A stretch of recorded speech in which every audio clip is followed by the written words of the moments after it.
Okay guys, we got the Outlander on the lift, and this is what we're gonna fix. Hear it? You guys can see how much that's moving. So, that's a wasted lower ball joint right here. So we're gonna do the whole control arm. And the reason I'm doing the arm instead of pressing out the joint is this was the side of the car that was in the accident. So in case there's any tweaking to that arm, might take a chance. The arm was only 2 weeks old before the accident, both sides. And for some reason, this side went bad. So, let's take it over. Okay, this is what we got. Here's the low control arm. And like I said, I think there is a tweak in this arm. I remember looking at it once. I could swear it's swollen right here. But there's a bump in it from the accident, pushing this wheel back just a tad with the triangulation. Because I remember looking, and there's no bump in the top at all. So I think when we throw this back on, I think the caster, we're gonna have a little more positive caster.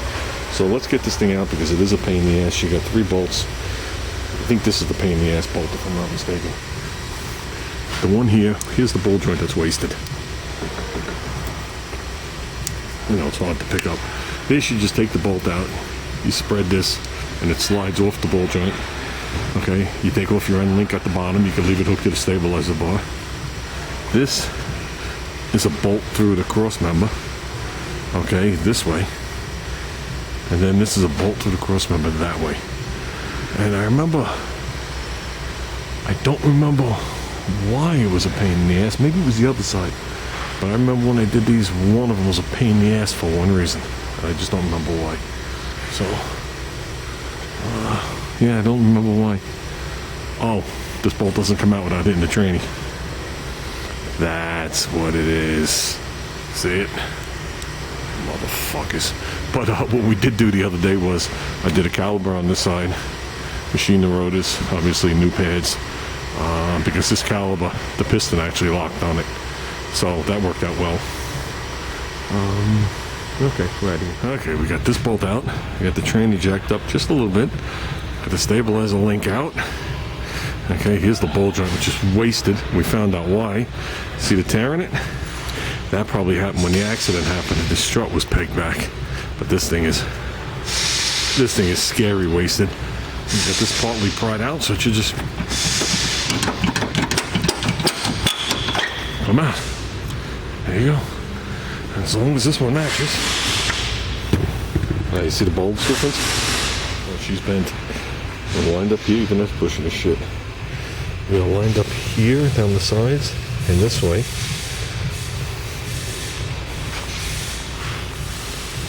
So far back it is. And there's a bone in it right here. Oh yeah. Okay, so it's in. We could tighten up the stabilizer bar end link because it's a pull-in socket. We could tighten up this because it's a pull-in socket.